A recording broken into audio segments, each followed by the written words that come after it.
নমস্কার আমার প্রিয় পরিবার, কেমন আছো সবাই? আশা করি তোমরা সবাই ভালো আছো। আজকে আবার নতুন একটা দিনের শুরু তোমাদের সাথে ভাগ করে নিতে এলাম। সকালটা আজ একটু তাড়াহুড়োর, কিন্তু ভাবলাম যাই হোক, তোমাদের দিয়েই শুরু করি দিনটা।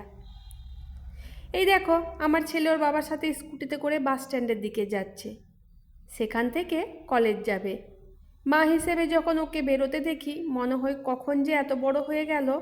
ছোটবেলার সেই দিনগুলো খুব মনে পড়ে যায়। ওদের বিদায় জানিয়ে আমার দিনের কাজ শুরু। সকালে গাছের ফুলগুলো দেখে মনটাই ভালো হয়ে যায়। দেখো না কি সুন্দর ফুটেছে। তারপর জলের ড্রামটা ভর্তি করে রাখলাম। এগুলো সকালে না করলে পরে অনেক কিন্তু অসুবিধে হয়ে যায়। সকালবেলায় জল আসে যদিও আমাদের প্রতিদিন। আজকে সত্যি বলছি খুব তাড়াহুড়ো ছিল, তাই নিজের জন্য গ্যাসে ম্যাগি বসিয়ে দিলাম। আর কিছু করার সময়ই পেলাম না, ডিমও সিদ্ধ চাপিয়ে দিয়েছি। আর গ্যাসটার অবস্থা দেখলে তোমরা বকবে। মোছা হয়নি একদম, ভাবছি আজকেই পরিষ্কার করে নেব। আসলে কি বলো তো, তাড়াহুড়োর রান্না তো, তাই সবসময় চট করে সব কাজ করে উঠতে পারি না, একটু টাইম নিয়ে করতে হয় আমাকে। তো সেই জন্য ভাবলাম হয়ে যাক, তারপরেই করব।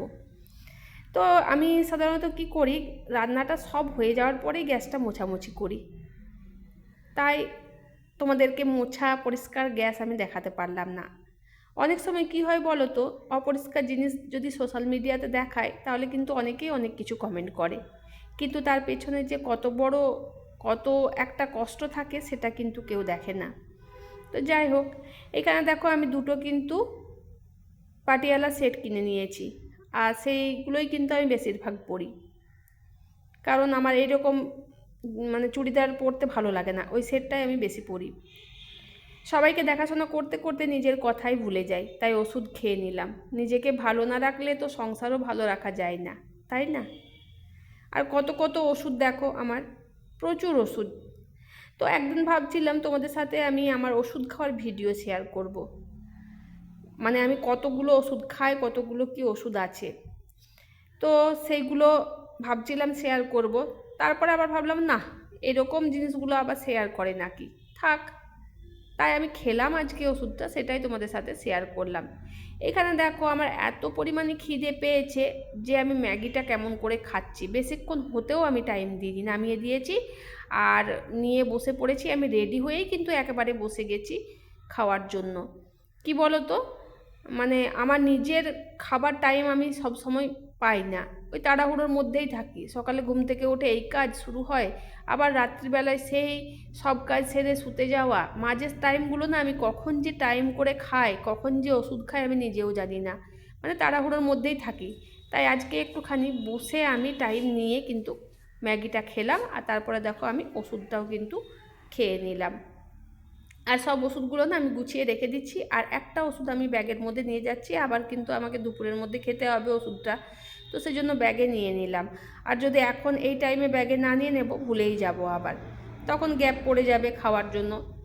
তাহলে সব কাজ এরকমভাবেই গুছিয়ে টাইম মতো আমাকে ঠিক করে করতে হয়। বিকেলের দিকে একটু বেরিয়েছিলাম কাঠগোলা, মানে ডিউটি পথেই আমি কাঠগোলার দিকে এসেছি, দুটো পিঁড়ি বানাতে দিয়েছি। তো পিঁড়িগুলো তো আমি দিয়ে এসেছি দিদিদের বাড়িতে, আগের ভিডিওতে তোমরা দেখলে। তো আমি যে বিকেলের দিকে গিয়েছিলাম পিঁড়ি বানাতে দিতে কাঠগোলা, সেই ভিডিওটা তোমাদের সাথে আমি শেয়ার করিনি, তাই আজকে শেয়ার করে দিলাম। অনেক বড় কাঠগোলাটা আছে এখানে। আর এখানে জানো আরেকজন, এই যে ছেলেটা এসেছে, তো এও কিন্তু পিঁড়ি নিয়ে গেল দুটো, বিয়ের জন্যই হয়তো বানিয়েছে। তো কাঠগোলার যে মালিক সে আমাদেরকে বলল যে এও নিয়ে যাচ্ছে, এরকম সাইজের পিঁড়ি কি দেবো আপনাদেরকে? তো আমরা বললাম হ্যাঁ, দেখো তোমরা দেখতে পাবে, এই যে এই সাইজ দুটো। তো কি সুন্দর, মানে এগুলো আমাদের জন্য না, আজকে এরকম সাইজটা নেব কিনা সেটা দেখিয়ে দিল। তো আমরা বললাম যে হ্যাঁ ওই রকম সাইজেই ভালো, আর এর থেকে বেশি বড় নিলে মানে ভারী হয়ে যাবে। যখন 7 পাকে ঘোরানো হবে আমার বঞ্জিকে, তখন তো তুলতে হবে বঞ্জিকে, মানে পিঁড়ি সমেত বঞ্জিকে তুলতে হবে, তো সেরকম ব্যবস্থা করেই পিঁড়িটা নিয়ে নিলাম। আর এদিকে দেখো বাড়ি ফিরে গরম গরম পাঁপড় ভেজে খেলাম। এই সময় একটু মুচমুচু কিছু খেতে বেশ ভালোই লাগে। তোমরা বিকেলে কি খেতে ভালোবাসো কমেন্টে অবশ্যই জানাবে। আর এই পাঁপড়টা না আমার খুব প্রিয়, খুব প্রিয়। ভোজবাড়িতে আমি কিছু খাই আর না খাই, পাঁপড়টা কিন্তু আমি খুব ভালোই খাই। তো কি করব, মানুষের ভালো লাগার জিনিস থাকে, কিছু কিছু মানুষের কিছু কিছু ভালো লাগার জিনিস থাকে, কিছু কিছু মানুষ বলবো না, প্রত্যেকটা মানুষেরই কিছু না কিছু ভালো লাগার জিনিস থাকে। তো আমার এইগুলো ভালো লাগার জিনিস, যেমন আমি ডিমটা ভালোবাসি, আমি পাঁপড় ভাজা খেতে ভালোবাসি।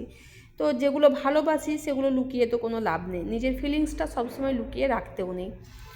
আর বাড়িতে অনেক মটরশুঁটি এনেছে তোমাদের দাদাভাই, তো তাই ভাবলাম আজ মটরশুঁটির কচুরি বানাবো।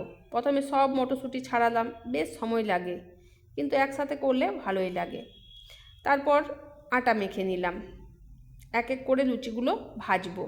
তো আটা মাখাটা একটা যুদ্ধ করা ব্যাপার, যেমন সেই, কারণ কি বলো তো, আমার না রুটি লুচি পরোটার থেকে ভাতটা বানাতে আমার খুবই ভালো লাগে। ভাতটা খুব মানে শর্টকাট হয়ে যায়, চাল দিলাম, জল দিলাম, চাপিয়ে দিলাম, বাস হয়ে গেল ফুটতে ফুটতে। আর রুটি লুচি পরোটার মধ্যে আটা মাখো, বেলো, ভাজো, তারপরে হবে তৈরি, তো সেজন্য আমার একটু বিরক্তই লাগে। যাই হোক, আমার যেটা বিরক্ত লাগে সেটাও তোমাদের সাথে শেয়ার করে দিলাম। তো আটাটা এখানে আমার মাখা কমপ্লিট হয়ে গেছে। আর দেখো আটার তালটা নিয়ে কিন্তু আমি একটু খেলা করছি। মাটির তাল নিয়ে যেমন ছোটোবেলায় খেলা করতাম, তখন সুন্দর সুন্দর পুতুল নিয়ে খেলতাম। তোমরা কেউ কি পুতুল খেলেছো ছোটোবেলায়, মাটির পুতুল? আমি কিন্তু খুব খেলেছি। তো আমার একটা টিম ছিল পুতুল খেলার, তো তাদেরকে নিয়েই দুপুরবেলায় পুতুল খেলতাম। তো যাই হোক, সেগুলো এখন স্মৃতি সব, এখন তো কেউ খেলেও না মাটির পুতুল। যাই হোক, আমার আটাটা মাখা হচ্ছে এখানে, আর খুব ক্লান্ত লাগছে বন্ধুরা। বাড়ি ফিরে এসে মনে হচ্ছিল না যে কিছু করি। এই রাতের দিকটা না আমার খুব ক্লান্ত লাগে, একদম মানে মনের মধ্যে এনার্জি থাকে না, ক্লান্ত লাগে, হাত পায়ে ব্যথা করে। কিন্তু তা সত্ত্বেও কী করবো বলো তো, আমি যদি না বানাই তাহলে কিন্তু এরাও খেতে পাবে না। সেই জন্য শত ক্লান্তি থাকলেও ক্লান্তিটা পাশে সরিয়ে রেখে তারপরে আমি কিন্তু কাজ করি। মুদিখানা জিনিস থেকে মানে মুদিখানার দোকান থেকে কিছু কিছু জিনিস এনেছিল। তো জিনিসগুলো বলবো কি, মানে আগের বারে যে জিনিস এনেছিল সেগুলোর মধ্যে একটা জিনিস ছিল না। তাই আমি এই যে দোকানের খাতাটা খুঁজছিলাম, যেটার মধ্যে ডায়েরিটা খুঁজছিলাম, যেটার মধ্যে জিনিসগুলো লেখা থাকে। তো মিলিয়ে দেখতে হবে, কারণ আগের বারে যে জিনিসটা পাওয়া যাচ্ছিল না, আর এইবারে জিনিসগুলো তাও একবার করে দেখে নিচ্ছি সব কিছু এনেছে কি না, কিন্তু এরকমভাবে তো বোঝা যায় না, মিলিয়ে দেখতে হবে। তাই দেখে নিলাম কোনটা কী জিনিস দিয়েছে। দেখলাম যে সব জিনিসই ঠিক আছে, কোনোটা ভুল নেই। তো মিলিয়ে একবার দেখব কেমন হয়। এক এক করে লুচিগুলো ভাজছি, দেখো কি সুন্দর ফুলে উঠছে। সত্যি বলছি, গরম গরম খেতে একদম অন্যরকম লাগে, কিন্তু আমি গরম লুচি একদম খাই না, আমার ছেলেও গরম লুচি খায় না। তো আমার ছেলে বলে যে লুচিগুলো করে তুমি রেখে দাও, তারপরে আমি খাবো, বানিয়ে রেখে দিতে বলে। আমিও সেই রকম। আর লুচি আমি বেশি খেতে পারি না, ওই দুটো কি একটা।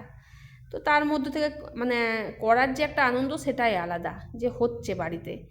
তো আর শীতটা শেষ হতে চললো, আর গরমটাও পড়তে যাচ্ছে, তো সেজন্য ভাবলাম না, একবার করেই দিই। তারপরে তো আর এখন গরমের দিনে এসব খাওয়াই চলে না, পান্তা ভাতটাই ভালো লাগবে জল দিয়ে। তো দেখো লুচিগুলো আমার ফুলে উঠেছে খুব সুন্দর, এক এক করে ভেজে নিচ্ছি। মুদিখানার জিনিসগুলো এখনও রাখা হয়নি, তবে রাখবো। সেগুলো তোমাদের সাথে শেয়ার করে দিলাম। সংসারে ছোটো ছোটো জিনিসই কিন্তু সবচেয়ে দরকারি, জানো। তো সেই জন্য ছোটো ছোটো জিনিসগুলো তোমাদের সাথে শেয়ার করতেও ভালো লাগে। এটা ছিল আমার আজকের ব্যস্ত কিন্তু ভালোবাসার ভরা একটা দিন। তোমরা পাশে থাকলে কাজ করতে, ভিডিও বানাতে খুবই ভালো লাগে, মনে হয় নিজের মানুষের সাথে গল্প করছি। ভিডিওটা যদি ভালো লাগে তাহলে লাইক দিও, কমেন্ট করে জানিও কেমন লাগলো। আর নতুন হলে অবশ্যই সাবস্ক্রাইব করে আমাদের পরিবারের সদস্য হয়ে যাও। তো বন্ধুরা, আবার দেখা হবে নতুন দিনের গল্প নিয়ে। সবাই ভালো থেকো আর সুস্থ থেকো।